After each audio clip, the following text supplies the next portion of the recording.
It's Monday Night Sports Talk on the airnetwork.net and 94.1 FM in Huntingdon, Pennsylvania.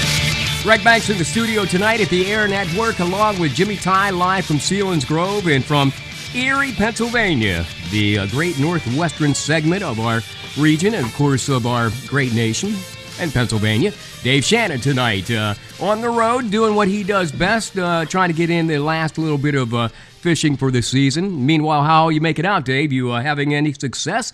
Since we didn't give away your specific location, I think you're all right.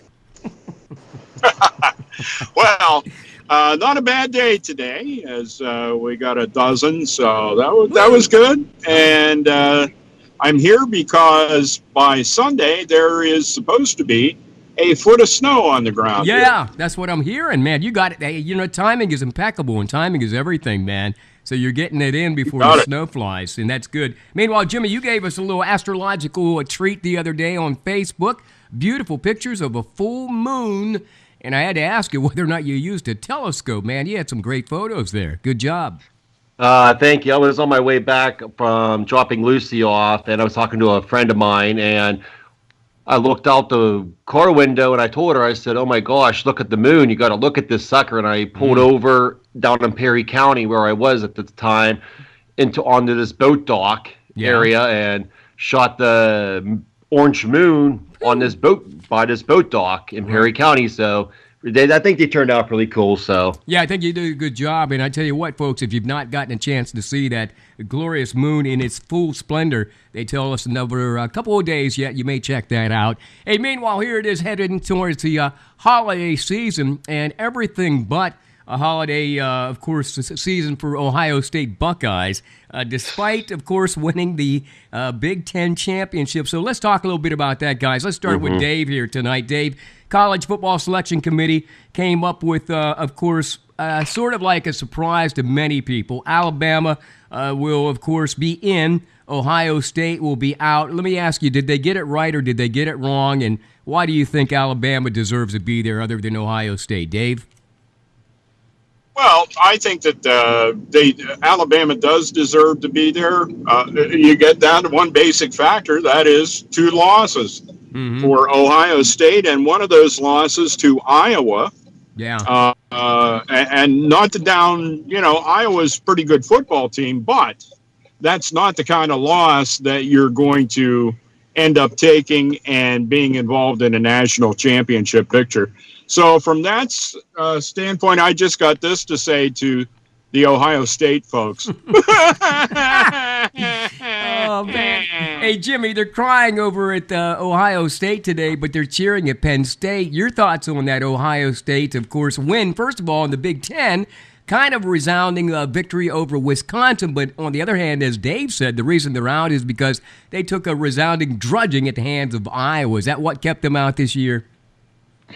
Definitely. If you look at their losses, the first loss was against Oklahoma, who, as we know, is in the playoffs, ranked second.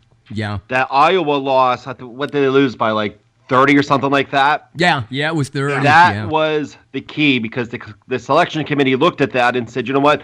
Ohio State lost to Iowa, where Alabama lost to Auburn at Auburn. Yeah. But Auburn was ranked 6th in the nation at the time. Mm-hmm. Yeah. Yes, Ohio State won the conference championship. Yes, they beat Wisconsin, the whole 9 yards. But then that loss against Iowa is going to stick with them, and that's what happened. That's what they looked at. I think the selection committee got it right with picking Alabama. And it's called karma, Dave, after last year, and of course how Penn State, of course, was basically on the end of that whole situation, like Ohio State is this year. Speaking of that committee, many people, and I know Herb Street got up as soon as that was announced yesterday that Ohio State was out. He got up and walked off the set at ESPN. Now, having said that, right or wrong, the selection committee, a lot of people were sitting here saying, look, I think in all fairness, maybe you should expand this now to 8 teams. And that question's always going to come up because, quite honestly, last 4 years, Clemson and Alabama have been at least in the running or in the hunt. So do you think they ought to expand it to 8 teams? Boy, as long as there are people that are making the pick, it's going to be up for debate and there's going to be people then that will want to change the format of the postseason. I don't think I think it's kind of okay the way it is. I thought early on that there would be an expansion after a certain point, that it would expand to 6 and then maybe to 8. But I don't know that it's not right the way it is. Yeah. And like I say, you get to the point where people are involved making that decision. Somebody's not going to be happy. And Jimmy, you can't always make this thing like the other sports, like let's say basketball or maybe even volleyball or hockey. You can't expand because number 5 is always going to be pissed off that they didn't get in. I mean, that's the reality of these selection committees. So I think in regards to, well, maybe look at this. Do we take everybody that plays in those major bowls, let's say the major bowls like the top 5, do we take the winners of those and put them in to a round of 6 to 8 teams? Or do we forget all about those conference wins or losses? Or do we use those as the semifinals? How would you change the format if you had to change the format of this college football selection committee? How would I change it? Yeah, how would you change it maybe to make it fair to the top 10 teams or the top 8 teams? I would just put you have all your major bowl games, your Orange Bowl, your Cotton Bowl, your Rose Bowl, Fiesta Bowl. All them games, I would combine them games as your championship games. Okay. And whoever wins them games, let's say Penn State beats Washington. Washington, right. Okay, Penn State beats Washington. And let's say Ohio State beats Baylor, for instance, right? Then it would be Penn State, Ohio State in the next round. Well, let me ask. It'll just trickle down like that until the main game, which let's say that would be second week of January. Yeah, but here's the problem, Dave. The long-standing argument has been the season's long enough. These kids are out of school. We can't take them out of school. Hey, what do you think happens during the basketball tournament, Dave? You know what I'm saying? So I've never really bought into that excuse. Do you buy that excuse like, if you extend this thing another 3 or 4 weeks, these kids are going to lose so much schoolwork? Hell, who goes to school on Saturdays or Sundays anyhow? No, I don't. I really don't buy into it. But the other problem you run into, Greg, is the fact that the NFL is getting into playoff mode. Right. And you want to be in a position where you're not competing against the NFL. Right. And I think that's one of the primary reasons why it's, there's not really a need to expand it. And it's like you said before, the number 5 team is always going to be pissed over the fact that they didn't make it. So I like it the way it is. I think, it doesn't, it's not too laborious. And I think it's better for the athletes too. I think there's a wear factor. If you end up playing on Sundays, as they say, you're going to play 16 games every year. And maybe more if you make it to the postseason. But still, I think it's better for the student athlete just on the wear and tear that you take playing the game of football. I think we leave it the way it is. I'm fine with it as is. Monday Night Sports Talk here on the AirNetwork.net. Jimmy Ty live in Selinsgrove. Dave Shannon tonight in Erie. Greg Banks in the studio in Huntingdon. Jimmy, you were going to say something? I was also going to say that if you look at it, the NFL, they start their combine in what? Yeah, usually about April, I think it is now.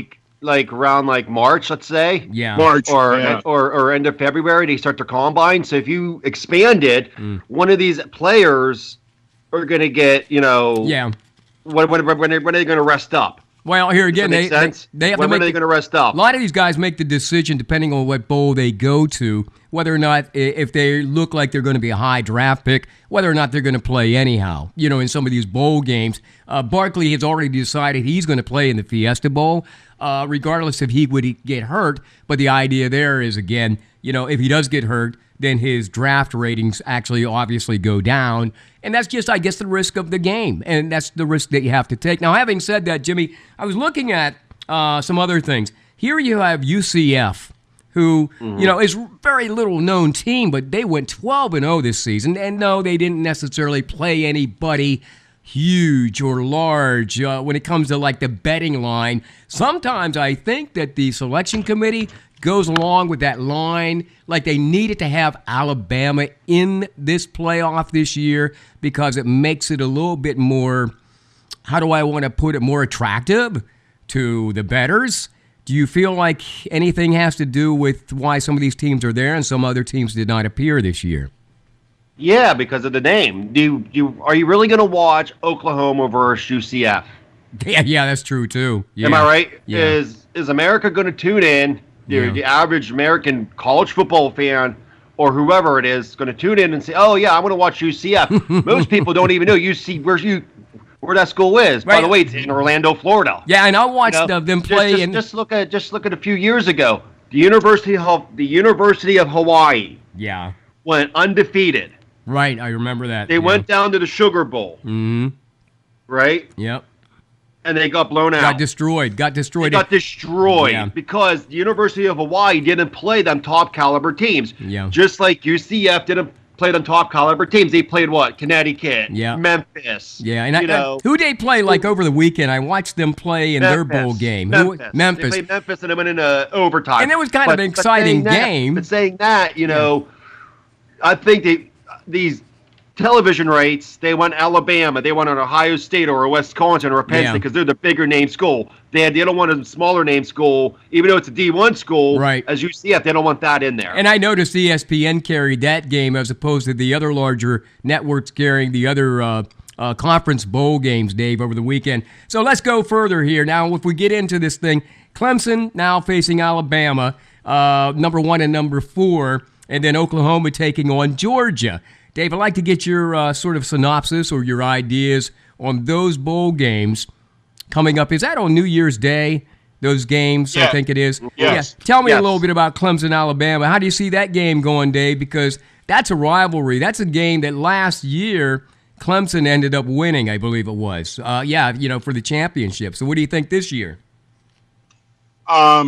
Boy, it is a tough call. I think it is really a tough call. Dabo Sweeney. I think that I think the odds makers are favoring Clemson. At this point. Yeah. But I look for Alabama to be very competitive in that game. And one last thing I want to say: what was okay, whatever you want to feel about Alabama.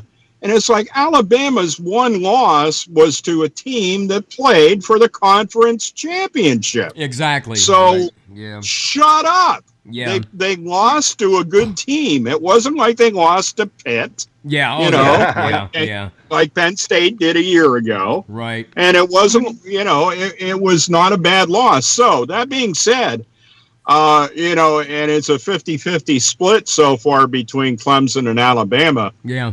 I'm not so sure that maybe the tide rolls against Clemson and sets up a very interesting it'd be a very interesting championship game because I'm really favoring Georgia. I think it'd end up being Alabama-Georgia. You think that'll be the championship game this year? Jimmy, your thoughts on that Clemson-Alabama, then Oklahoma-Georgia game, your prediction on Clemson-Alabama?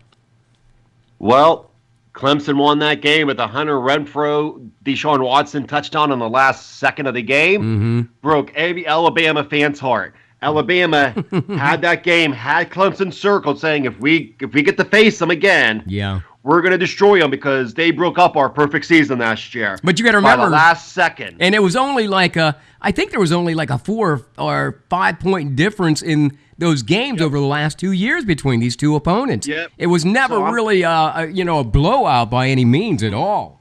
No, like I said, they won in the last second. But so I'm looking at Alabama getting their revenge in the best way, in the sweetest way they can, in a college playoff football championship. And then in the other side of the bracket, Dave sort of likes Georgia. Yeah, wow. I'm on the Baker Mayfield bandwagon. There you go. So to say. Yep. But Georgia has an all-around team where Oklahoma doesn't have a good defense, where Georgia has both. Wouldn't that be wild? I mean, defense wins championships, so it's going to be Bama, Georgia. So we got an SEC championship then. Basically, what is that? What it comes down to for the championship game? That's amazing. And so it'll be something we'll watch. Let's move on, though, quickly here on Monday Night Sports Talk as we talk about college football. And we talked a little bit about whether or not it should be expanded. Hey, Penn State taking on Washington in the Fiesta Bowl, Dave, on December 30th. Already the travel agencies are busy because, Penn State travels well. Washington, number one defense against really a high-powered offense, man. I think that's going to be a great shootout between the Huskies and the Nittany Lions. What do you think? Oh, I think it's going to be a good game. And while we're here, I'll just go ahead and take credit for saying that Penn State would be in the Fiesta Bowl yes, about you did. 3 weeks. 3 weeks ago, I think. Right, and we talked about it last week, too. Yeah. You said they were headed there, and that's a good one for you. So mark that one up for Dave. No, we'll give you that one. Anyway. So let me have Dave finish that up. So, Dave, they are going to travel well, and your prediction on that game, how do you see that turning out? I think the Nittany Lions, that's going to be one of those. You know what? It's going to be very, I think, reminiscent of the USC game last year. And it's like whoever has the ball last wins kind of game. Yeah, and that's my feeling. Yeah, I think, I'm going to be a homer and say that the Nittany Lions will end up beating the Huskies in that Fiesta Bowl by, let's call that like a 38-37 game. Going to be that tight. Yeah, I think it's going to be that tight, too. Jimmy, now that Pitt's out of it, what do you think about Penn State? I'm sorry I even brought up Pitt, but before we get off the air here, I want to bring up something that happened tonight about Pitt, so remind me. What do you think of Penn State-Washington? Well, I'm a homer because you know how much I love Penn State. Go Lions. Okay, you didn't always love Penn State. Come on, man. Oh, I always loved them. Okay, you were on Saquon's ass all year, pretty much. So, and then here it is Monday night, and coming up in about maybe 40 minutes, they're going to talk about the 5 candidates that will go to New York. And I'm kind of worried whether or not Barkley's even going to get the invite. So, Jimmy, first of all, give me your prediction on the Washington-Penn State game. Well, it's going to be a good game. Penn State lost that Rose Bowl last year against. It was a thriller last year. That Rose Bowl against USC. Penn State's looking, to finally win a bowl game. Right. Washington's an okay team in the Pac-12, but it's all going to be McSorley. If McSorley plays well, Penn State wins. If he doesn't play well, Penn State's going to lose. The game rides on McSorley's shoulders. And I think they put all the pieces together, of course, with Penn State, so Penn State wins. And I'll give them at least 3 points on that one. So Penn State wins by 3. Jimmy, Barkley, again, tonight, being Monday night here, it is the 4th day of December. And I only make mention because we still air the show sometimes on Thursday. Your prediction on the Heisman Trophy winner. Does Barkley get the invitation at 7 o'clock tonight here on this Monday night? Nope. You don't think he even makes the top 5 or the okay? No. I'm kind of antsy about that too.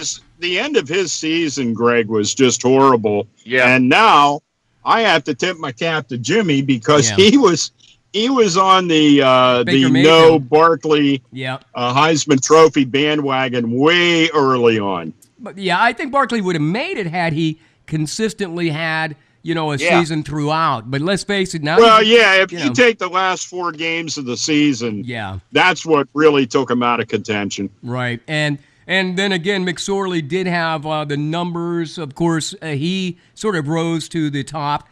Having said that, Jimmy, you mentioned Baker Mayfield, who really, I don't know, some people sometimes get this twisted. Like they say he's sort of like Johnny Manziel-esque. I don't know how else you say that, but is he? I don't think he's had the off-field promises or problems that Manziel had. I mean, he has. Tell me, hit me to some of the problems off-field that he's had. Like, is he a drinker? Is he a carouser? Last spring, he was caught. I think it was last spring, Dave. He was caught in Norman, Oklahoma. Public drunkenness, resisting arrest from an officer. Yep. Yeah. So he, he's like Manziel 2.0. Okay, so do you think that's going to keep him? Well, and it could be true, but does that keep him from getting the Heisman Trophy, though? No, because it never kept Manziel from getting the Heisman. And we all knew about Manziel's partying habits, and we all knew about how Manziel was all cocky on the field. And same thing with Baker Mayfield. That's like I said, he's Johnny Manziel 2.0. Mayfield's going to win the Heisman Trophy. Well, you still have it's going to be a close Heisman Trophy because Lamar Jackson and Louisville came up strong. Yeah, you got Lamar Jackson repeating this year. He's going to get an invitation to go to New York for the Heisman. Now, who are the other two guys? Is the kid from Stanford still in the running for this? I think Love. Yeah, okay. And who would be the fourth? And there's a quarterback from Arizona. I think his name is Khalil Mack or something like that. Khalil Mack, okay. So now those would be your four guys that get invited tonight. That would be Monday night at 7 o'clock. We'll find out more about that. Actually, it's going on now. I don't know for what reason. I'm thinking. I got it right here. Yeah, I'm thinking at 8 o'clock this thing starts, but I think they said it got underway at 7, Dave. Dave, your thoughts on the, again, just thinking a little bit about these Heisman candidates, and it can't be based on character because we've seen a lot of characters go through this thing over the years, and I could name some names, but I'm not remembering some of the guys. Well, Reggie Bush, obviously, you know what I'm saying, went through years ago as a Heisman candidate and had major problems, I guess. Well, I think for the sake of the credibility of the Heisman Trophy, right? They really have to think hard about that, because I would hate to see them. You know, I think about, and of course, the Heisman winner from Penn State was John Cappelletti. Oh, the story, yeah. And there's no comparison between a Cappelletti and a Mayfield. Now, granted, things are way different now than what they were then. But here's the thing about this kid, and Jimmy brought that up, and it's just like, you know, the guy is not a good dude. He's got a little bit of the old pampered athlete syndrome. And you've got to realize when you're in the position that Oklahoma's been in, you're on national TV. Anything you do is going to be seen by the entire nation. Mm-hmm. And right now, he kind of reminds me of that, dang it, I saw him playing the other night. The kid from Duke, the Tripper. Oh, the Allen kid. Grayson Allen. Oh, my God. Yeah, Grayson Allen. Well, and that's what I think of now. When I think of Baker Mayfield, I think Grayson Allen. You know, and I'm sorry, I don't like the Grayson Allen kid. And I think Allen has changed his stripes a little bit this year, Jimmy. I think somebody settled him down, and he went through, some counseling or something, though. Yeah, Mike Krzyzewski. That's all the counseling you really need right there, Coach K. But anyhow, that's right. Yeah, I would like to say the Heisman candidates are in. It's Baker Mayfield, Lamar Jackson, and Stanford running back Bryce Love. Oh, okay. So those guys go to New York, and no mention of Barkley at all, that to the best of your knowledge? None. Okay, there you go, folks. You have it. You heard it first here on Monday Night Sports Talk. I predicted it. Yep, there you go. Jimmy predicted it, and, Dave got a guy fired once. So you guys, I got like these guys that they come up with stuff all the time here on Monday Night Sports Talk. And if you'd like to join us and come up with your stuff, 814-506-0609, 814-506-0609 as we move into pro football and attitudes, guys. Hey, Jimmy, let me get with Dave first. Steelers taking on the Bengals tonight. Dave, that's always a rivalry. They're playing in the Queen City.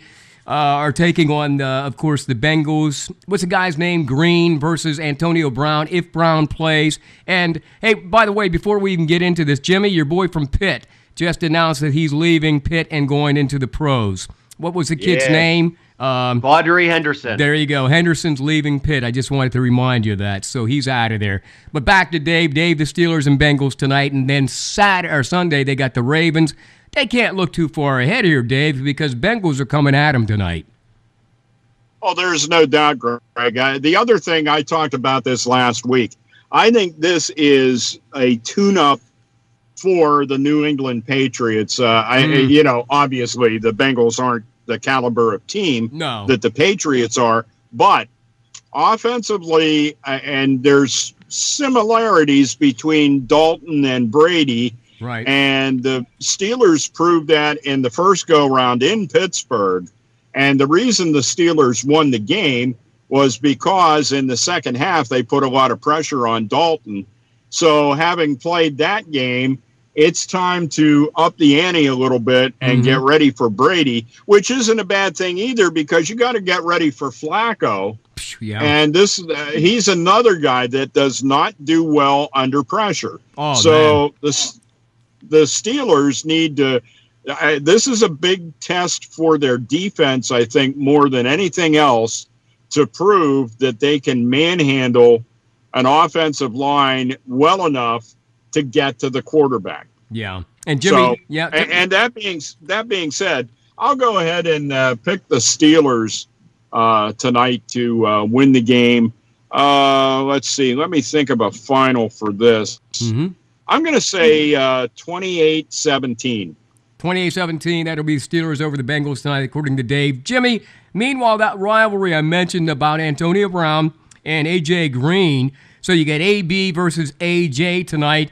Steelers are kind of looking forward to trying to cover Green, but our secondary has been suspect all season long. Do you think we're going to not, try to keep them off the board at least tonight?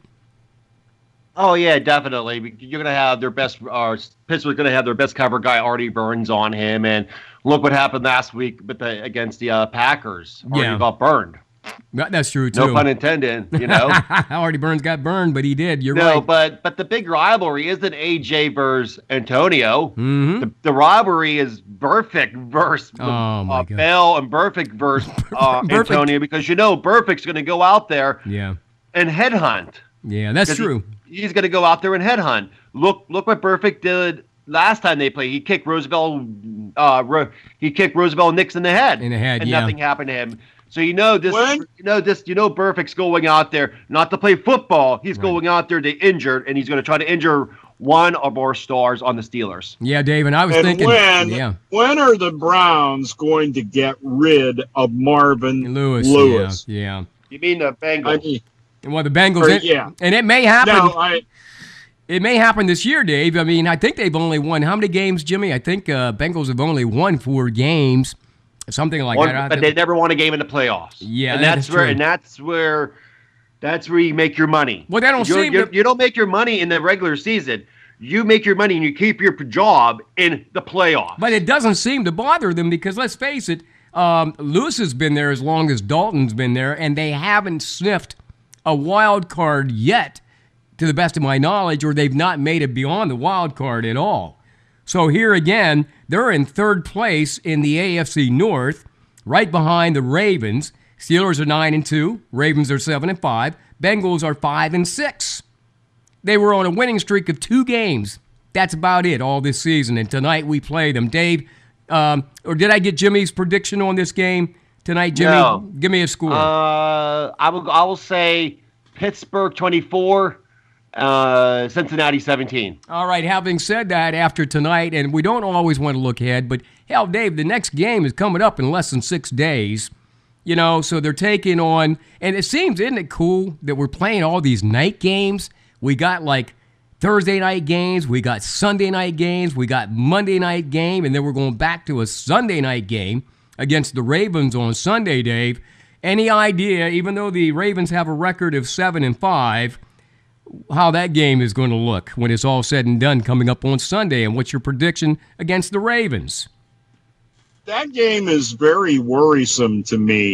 You have the short week, and regardless of what somebody says, and especially if they get out of Cincinnati with a good win tonight and really don't have any particular injuries, right? I think there may be a propensity to be looking ahead to New England, and you end up letting a team like Baltimore.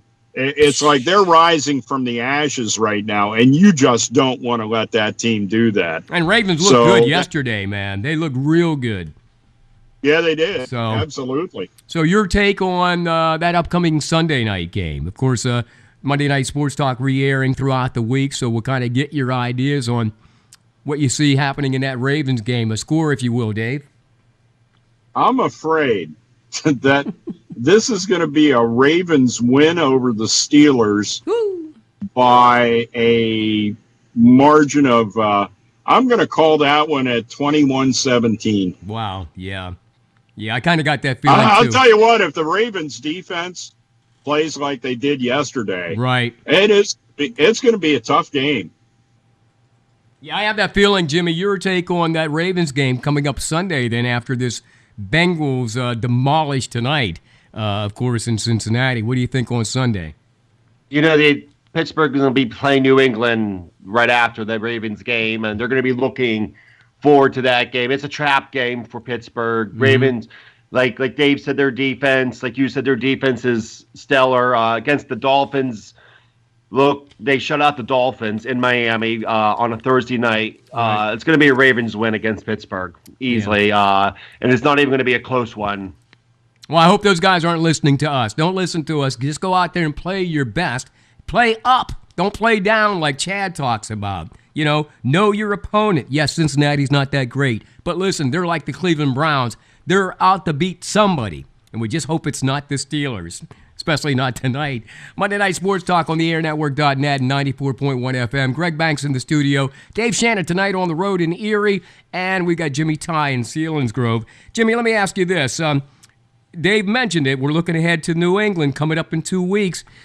The reality is Gronkowski did something pretty stupid yesterday. After a play where a guy intercepted a ball on him, they tackled the guy out of bounds, and out of nowhere, here comes Gronk jumping on this guy's head, giving the guy a concussion. He was not ejected from the game, but he's suspended 1 game. And if you guys see this highlight, it's obvious what he was doing. And he said, well, I lost my head for a second in the press conference, and I forgot where I was. Well, the guy has a concussion now, okay? So, Jimmy, should he have gotten more than 1 game?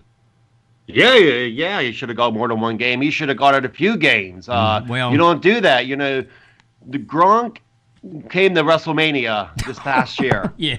And he thought he was back in WrestleMania. He thought he was wrestling Mojo or Braun Strowman, whoever it is. Yeah, he should have got it. Yeah. He should have. 1 game's not nothing. He should have got at least a 4-game suspension for doing that. That was stupidity. You don't play football like that. Jumping on somebody and giving them the good old concussion. Just giving them the good old rock elbow drop. Yeah, that's what he did, Dave. He just basically did a wrestling move on this cat, and just bounced on his head, man. They had to take the guy off the field. Having said that, Gronkowski's like a big kid. Maybe for a moment he thought he was at home wrestling his brothers or whatever he was doing, but he hurt this cat. Do you think he should have gotten more than 1 game? Oh, absolutely. I mean, you're at the level that the NFL is. I think you just have to understand and show restraint all the time. You know, one of the things, talking about restraint, one of the things that is suddenly, and this always has bugged me, but I noticed yesterday, it is kind of absurd that, they said you could go into the end zone and celebrate when you have a touchdown. Well, that's all well and good. Let me tell you, linebackers and the ends on the line defensively, they did not install a rule that says when you sack the quarterback that you're allowed to celebrate. Wow. Knock it the hell off. That's what you get paid to do. Yeah. You should feel good about it. Maybe you want to do a fist pump because it was a good thing you did. But these celebrations now you're seeing the linebackers and the linemen do is just ridiculous. Knock it off. Doesn't it seem like they spend more time choreographing this stuff now, maybe after practice, than they do practicing? Because I watched... I can guarantee you, did you see the one that the Eagles did a week ago? That was definitely choreographed. That was like the electric slide. Oh, the bowling ball. Yeah, the bowling ball was even cooler yet. And I'm sitting there thinking, man, you got to give that some thought. In other words, you got to practice that in order for that to come off like it came off. And are you spending more time practicing your celebrations than you are your damn plays? I mean, that's all I got to say about that. Yeah, for some of the guys may be a good thing, because your free time is your free time. Believe me, practice is still practice the way it's always been. Yeah. And that's just those guys getting together afterward. And it's like, hey, what you do on your own time is your own business. Hopefully you keep it clean. And you know what? Maybe if you're going to take that time and choreograph scoring celebrations, that's better than going out and doing something really stupid. And it's a lot like Jimmy going out doing karaoke, I mean, in order for him to get, no, seriously, No, get better. but if you look at it's it, like he's got to go and practice. If you look at the NFL and the celebration, the best celebration I've seen in the last 2 years was Andrew Hawkins, Bishop McCourt grad, Johnstown boy, celebrating in the end zone. And what did he do? He caught the ball, touchdown. He set the ball down, and he walked to the sideline. And that's what you're supposed to do. That's how you respect the football game. You don't go out there and you dance around thinking you're at the Guystown Country Club or Limelights or whatever. Hey, Jimmy, but whatever happened to the days of Gale Sayers and maybe Walter Payton and just the great running backs who would just hand the damn ball to the referee? Yeah, that's all you got to do. Man. Hand me the ball and just walk off the field. He handed the ball to the ref. He set it down and said, here's the ball. I'm going to the sideline. I'm going to drink my Gatorade and come back out for my next play. Act like Good job, Andrew. What do they say, Dave? That's Johnstown being represented well. Well, act like you've been there before. Yep. Seriously, that's all I got to say. Monday Night Sports Talk here on the airnetwork.net. Hey, real quick, Dave, Bob McAdoo, coach of the New York Giants, decides to bench Eli Manning last week. Oh, he's going to bring in Geno Smith, who I thought was already out of the league. But anyhow, McAdoo pretty much signed his own death certificate after he did that because Manning had a stretch of 210 games going on, consecutive starts. So they bench him yesterday, and McAdoo and the general manager get axed today. Is there probably more of that coming up in the NFL? Because I'm watching Cleveland. You mentioned Marv Lewis.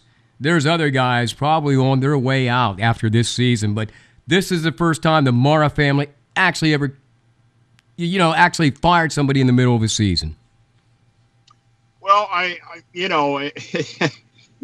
talk about something that was telegraphed. I mean, I started thinking at about week 6. I thought he was already fired. That he was done in week 6.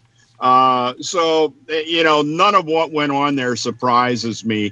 It is kind of tough, though, on the players when you have that much upheaval and you still have to go out and play the game, and you have to have someone that plans the game and gets it all set up, and, you go through all of that. Now, I don't think they'll end up, taking the coaching staff and eliminating them from top to bottom. They'll probably take they'll make some changes. Either the offensive coordinator or the defensive coordinator and make them the quote-unquote interim head coach. Yeah, their defensive coordinator is the interim head coach. Spagnuolo, I think it was. He's been there before. He was actually head coach, I think, at one time in Miami or somebody. Yeah, so bottom line is, you have to, for the sake of the athletes, go ahead and maintain some consistency. I will say one thing, and this is all up to Eli. And I got to say something about him. Between the two Mannings, I've always appreciated Eli much more than Peyton. I just think Eli is a class act, right? No matter what. Even when he's having a rough season and things are bad, and he's got that Iron Man streak of games going. Right. It's still, the guy stands up and he says, you know what, if that's what my coach wants to do, and the only reason that he's starting me is because I have some kind of stupid streak going, then he can feel free to go ahead and bench me if that's what he wants to do. Yeah, and I always felt bad for the kid because he always came second to his, I guess, older brother Peyton, and you could see in a press conference last week when he was told that he would not be starting, he sort of had that look on his face like Jimmy, he was about to ready to cry. I think he might have already been crying. But having said that, Dave just touched on something important, and then we'll wrap it up. Man, it's hard as hell to be motivated when you're in a situation like that situation where they start a guy that couldn't even get a starting job with the New York Jets at one time, who was actually drafted by the Jets. But having said that, man, if you're a Cleveland Brown, what is it you're feeling right now? And what's the guy's name? Hugh Jackson, who's the coach that came over from Oakland and took that job. You got to be feeling like, 12-0. I think you'd be. Do you think somebody would? Well, I hope they don't. There is a suicide prevention hotline. But I'm just saying, and here again, somebody's going to get drafted by those Cleveland Browns, man. It might not be a good sight. What do you think about the Browns? Wow. That's all I'm going to say. No, the Browns, they're going to come out of it. They just got Josh Gordon he's back, healthy. and he had 4 receptions for 85 yards, and that's what they missed. Yeah. They missed their big guys. They need to get, as we all know, they need to get a quarterback. They need to get a franchise quarterback. Once they get a franchise quarterback, they had a chance. The Browns are going to be off and running with Josh Gordon, with Duke Johnson, with Myles Garrett, with Jabril Peppers on defense. The Browns are going to be off and running. The only thing is they need a franchise quarterback. And Cleveland's so stupid in the draft, they pass up on all these franchise quarterbacks like Carson Wentz. And Watson. Watson, So this year coming out, you have Sam Darnold out of USC. Right. And you have Josh Rowan out of UCLA. Or your two big and you'll have Lamar Jackson. There you go. Out of out of Louisville. Right.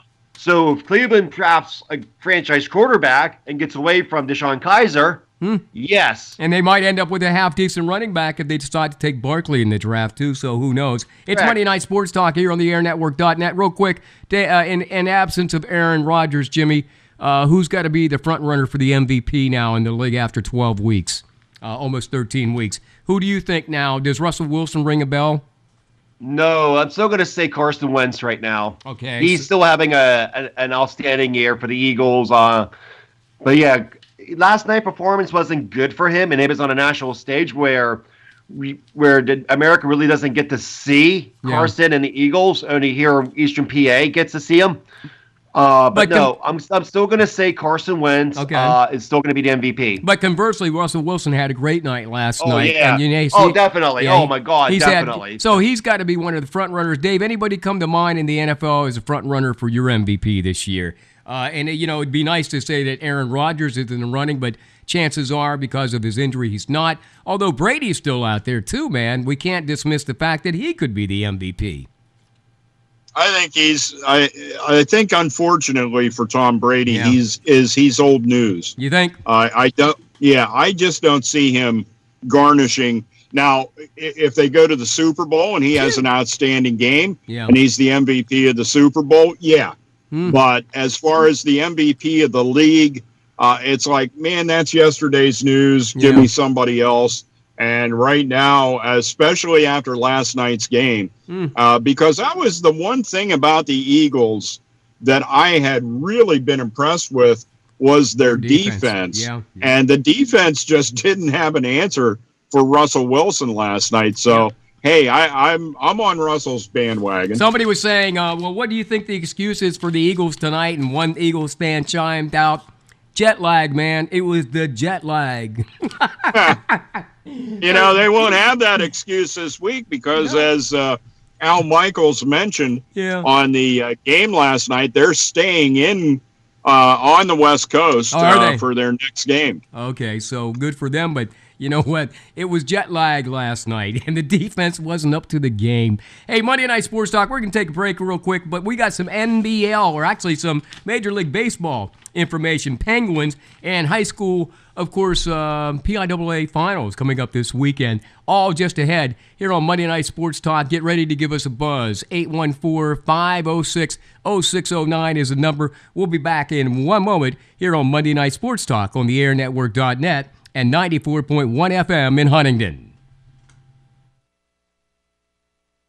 Sometimes facts are hard to face. Statistics show that obesity is a problem in the United States, and it's not getting any better. At Simone Family Chiropractic, we understand this problem. We also know that obesity leads to very serious health problems later in life. There is a way to cleanse your body and get back to optimum health. It is called the Doctor-Supervised Chirothin System, and it teaches you how and what to eat in the real world. Call us at Simone Family Chiropractic at 814-643-2616 or stop in and see us at 613 Washington Street in Huntingdon, across from All American Pizza, or find us on Facebook. DC Goodman & Sons and the Goodman family are committed and dedicated to excellence by supporting quality education and athletics for all youth of Huntingdon County. For over 3 generations, DC Goodman & Sons and their staff of quality tradesmen have provided excellent service in the installation of plumbing, mechanical and industrial piping, electrical, and fire sprinkler systems. Residential services are also available. DC Goodman & Sons and the Goodman family will continue to serve the community, and thank you for your support. The Goodman family wishes you the best to all area students in your pursuit of excellence. All-American Pizza and Subs in downtown Huntingdon offers up the family meal deal with a large one-topping pizza, a dozen wings, and a 2-liter Pepsi product for only $21.99. All-American also presents Double Punch Month, where you can save big on a large sub or lunch special during the month of November. Stop by All-American Pizza and Subs at 612 Washington Street in downtown Huntingdon, home of the Bearcat Sub. Call 643-0222 for deliveries, open until 9 p.m., closed Monday. Call Austin Smith Heating and Plumbing for affordable heating, plumbing, and drain cleaning services in Huntingdon. Count on 12 years of ensured excellent service when it comes to heating, plumbing, ventilation, and drain cleaning. Call Austin Smith Heating and Plumbing, available evenings and weekends at an affordable rate. Call 814-506-5128. That's 506-5128 for Austin Smith Heating and Plumbing in Huntingdon. The Huntingdon Moose Family Center 223 is the heart of the community with loads of activities all year round. The Huntingdon Moose Family Center 223 proudly sponsors social events for members and their guests, plus you can enjoy their Friday food specials beginning at 5 p.m. every Friday. Saturday entertainment, plus check our website for other exciting upcoming events all year round. There's always something happening at the Huntingdon Moose Family Center 223, the heart of the community. Join us today. It's Monday Night Sports Talk on the airnetwork.net and 94.1 FM. You can join us every Monday night live from 7 to 8 p.m. You can call us. 814-506-0609 is our number. It's toll free, 814-506-0609. Hey, a couple of notes. Coming up Friday night, the Air Network at 94.1 FM bring you the official tree lighting of the Christmas tree in downtown Huntingdon. Things getting underway at 7 o'clock. Jeff Speck will be on the air live from C.H. Miller's, or the former Parts Building, right on Washington Street that we all remember as a tradition as youngsters, where they would have the Christmas tree lighting. So that's where it'll be this Friday night in downtown Huntingdon. Also, I want to say congratulations to one of our sponsors, Krista, who is the proprietress or the proprietor of All American Pizza, just had a baby. So congratulations to Krista and her family, and it's growing exponentially. Now, having said that, baseball. Let's go back to some hot stove stuff. Dave Shannon and Jimmy Ty. Jimmy's in Selinsgrove. Dave Shannon in Erie tonight. Dave, just rumors going around. Of course, we're seeing these changes in management. We got Aaron Boone, who was on TV, now heading into management for the Yankees. I heard that Carlos Beltran, who I believe just retired, is being sought after as a manager of a team. I'm like, wait a second. Don't you have to go through the process maybe in the minor leagues and then to get to the majors? But it seems like we're taking people off of TV, like Herm Edwards now, who is now going to Arizona State to coach football. I don't know what's going on, man. Oh, hey, Buck Showalter went to, he had a managing stint, went to TV, and he went then to the Orioles. So I don't really see a problem there, because technically when you come down to a manager, he's the guy that ties it all together. And it's also, how does he interact with the players? Yeah. Now, and that may be the one thing that when you pick somebody like an Aaron Boone, that is an unknown. You don't know how that's going to turn out. Right. But you appreciate the knowledge of the game that Boone has. Mm-hmm. And, it's like, if he applies that and has the ability to manage the young guys, because, the Yankees are primarily a young guy team now. Yeah. And that's the one thing that you need to have. I know that's one of the things that Clint Hurdle, I think, has proven that he can do in handling a lot of young guys to bring the Pirates as much success as they've had because of the the unwillingness to spend money to be competitive. What do you think? And let me ask you this real quick, and then I'll go to Jimmy. Do you think a lot of that's because of the general management these days? They're actually the people that put the players in place to do their job, and they manage from outside the dugout, and they're more into analytics these days. So the manager basically becomes one of the team members, if you will. I mean, he's the guy in the dugout. You know what I'm saying? But ultimately, the GM takes the hit for everything. Well, sometimes the manager of the team is a cheerleader. Yeah. You know, you make decisions during the game that affect the outcome, like pitching changes and things of that nature, you know, and the manager is still the guy that decides whether you're going to go into a shift on a player with the consultation, you know, with the rest of the coaching staff. But those kinds of things, whether you're going to steal, whether you're not, you know, so you're still managing those aspects of the game. But, you know, there is that I'm a cheerleader aspect of being a Major League Baseball manager. But all you can say about the general managers in baseball is they pick and are able to select players that fit within the budget. And then it's up to the manager to make something out of it. And when you go into a situation, it's like Boone's going into a situation and he understands the Steinbrenners and that they have expectations. I'm not exactly sure what Joe Girardi did that did not meet the Yankees' expectations. But you go in there and you know that it's not going to be like the days of George, the George and Billy feud that went on for all those years. But, you know, there's going to be some at times intervention by the Steinbrenners. And you go in there, if you take the job, you got to know that those kinds of things are out there facing you. Well, back in the days of George and what's his name, Billy Martin, those were the days of firing a week. You know, you had to join that was some crazy stuff that went on back then. So it's old school versus new school. They say if you're a manager in baseball these days, just keep in your back pocket not the lineup card, but a flash drive and your cell phone, because you're going to get a call from the GM and he's going to make some changes. Jimmy, having said that, there will be some changes in baseball coming up. I just checked out the agent and the free agent list, and there's a bunch of guys that are looking at moving around. Matt Adams, Dave, we know him from Phillipsburg area. He was with St. Louis, now with the Braves. Now they're looking at trading him. I think it'd be a great trade if he could move to Pittsburgh. But having said that, rumors, Jimmy, that the Giants are now talking to McCutcheon's people and the Pirates, and there's some thought that Neil Walker might return to the Buccos. I probably will ask Dave about this later, but your thoughts on some of these upcoming changes. I know it's the winter months, but this is when the changes have to be actually made. One of the biggest changes is that guy coming over from Japan. Oh, yeah, that's the other one, too. The other one, that's another big change, and he already has his 4 teams down, which are 2 of them are the Seattle Mariners and the San Diego Padres. Man, oh, man. And Dave, it's getting to be almost like these players are dictating where they want to be, or their agents are, you know, doing the negotiating where they want to be, sort of like the NBA.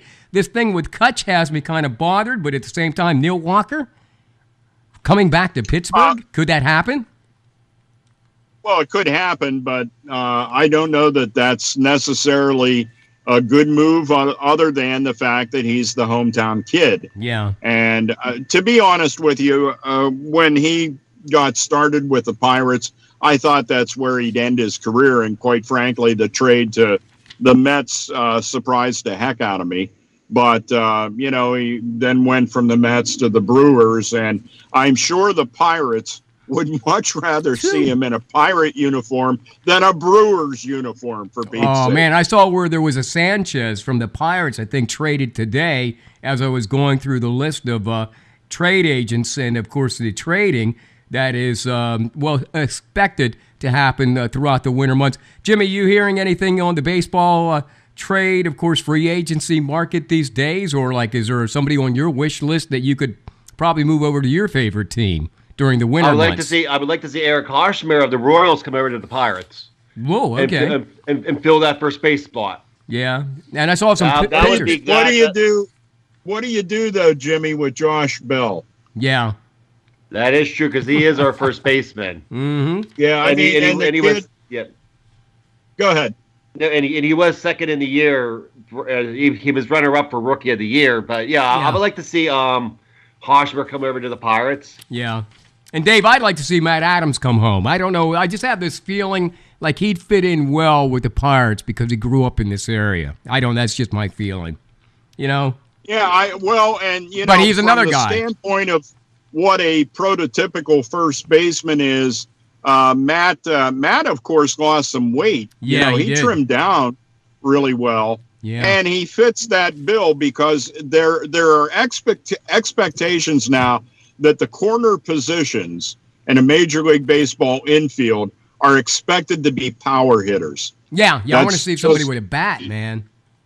Yeah, and so with that in mind, Matt Adams fills a lot of bills, and he's a Phillipsburg kid. Yeah. So, I love Eric Hosmer. I mean, Woo. Hosmer is an outstanding first baseman, and that would really be a big find for the Pirates. The one thing I think everybody needs to keep their eyes on, I know you're talking about Kutch. Yeah. I don't think Kutch's agent, unless he's really smoking some bad stuff, would want to send Kutch to play for the Giants because the ball field there, AT&T Park. Oh yeah. That's a nightmare for a center fielder. And with Kutch getting up in years, I don't know if you want to send him off to a place that's going to make him look bad. Do you put him in right field though? I mean, do you make that experience sort of like that experiment they had this year? I don't know that they would necessarily do that. They probably are looking at him as a center fielder. Yeah. Here's the one to keep an eye on, and that's Garrett Cole. Mm-hmm. And Garrett Cole may be the guy, Trade bait. the big name guy that goes this year. Yeah. I saw his name on that list of probably 100 guys that are possibilities to be traded. We'll talk more about that throughout the winter months. Here on Monday Night Sports Talk, let's talk about winter and skating, by the way, Dave. Penguins now 2 of 3 winners over the last week, and I think they've got 3 games coming up this weekend. What do you see good? Or at least 3 games this week. What's happening with the Penguins? Are reemerging, I guess. Well, the biggest thing that happened to the Penguins was the Philadelphia Flyers, and this just amazes me.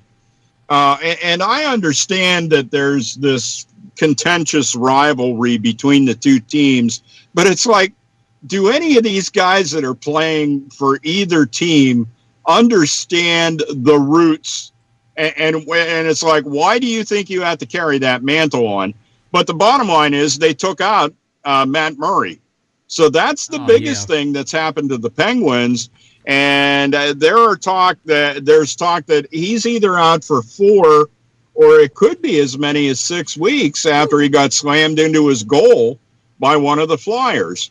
So, that's the big thing. But I have been, and on this show, a big supporter of Tristan Jarry. Yes, sir. And by golly, the kid's showing his stuff. He picked up his first NHL win and then picked up his first shutout. And it was against the Buffalo Sabres, but the bottom line is that he did that. He has that stuff under his belt now, and I think you're going to see Jarry just continue to get better for the Penguins as he gets this opportunity with Murray being out for an extended period of time. Good to see Gino Malkin come back. He actually looked a little sharper, I thought, since he came back. So if he's sharp, and Jarry's holding up his end between the pipes, I look for the Penguins to go on a really decent little winning streak here and maybe allay some of the fears that some Penguins fans may have had because of the start that they've had to this season, which is not the best, but I think they're about to embark on perhaps a decent length winning streak. And at some point, they're going to have to get a legitimate center. I'm sorry, guys. I love what the Penguins do. Riley Sheahan was not the guy to get. Hey, they'll be taking on Well, go ahead. He might have been available, but I think Jimmy Rutherford missed the mark on that one. Well, you got two of the New York teams coming in this week. I guess Tuesday and I believe Thursday. I'm not sure. Yeah, Rangers on Tuesday and the Islanders on Thursday. Yeah, and then they have a road trip, I think, over the weekend. So no, they're still are they at home all three? They're in the midst of a 5-game homestand. Oh, here. Cool. So how do you see that playing out this week? I mean, do you think they could do 3 of 3 or 2 of 3, or how do you feel Penguins will end up doing? Both the Rangers and the Maple Leafs game are going to be tough tests, but I think the Penguins have started this season off showing that they really are playing well at home. So since they are home for all 3 of those, look for the win streak to continue. All right, Penguins on the ice again, starting again tomorrow night. And, of course, we'll keep you posted here on the airnetwork.net 94.1 FM. Hey, by the way, Homer Center taking on Jeanette coming up in the PIAA Finals, getting underway Thursday, so there are games on Thursday, Friday, and Saturday. Check your local listings for those. The only one I'm interested in is Homer Center from our region. Meanwhile, Jimmy Ty from Sealands Grove, thank you, and Dave Shannon from Erie, best of luck in catching more of those steelheads. And get out of there before it snows, man, because otherwise you'll be stuck up there. Yeah. Hey, anyhow, thanks for listening to Monday Night Sports Talk. Thanks for joining us. We'll do it again next Monday night. Have a great week, guys, and thank you. Thank you, Greg. Thank you, Greg. Good night.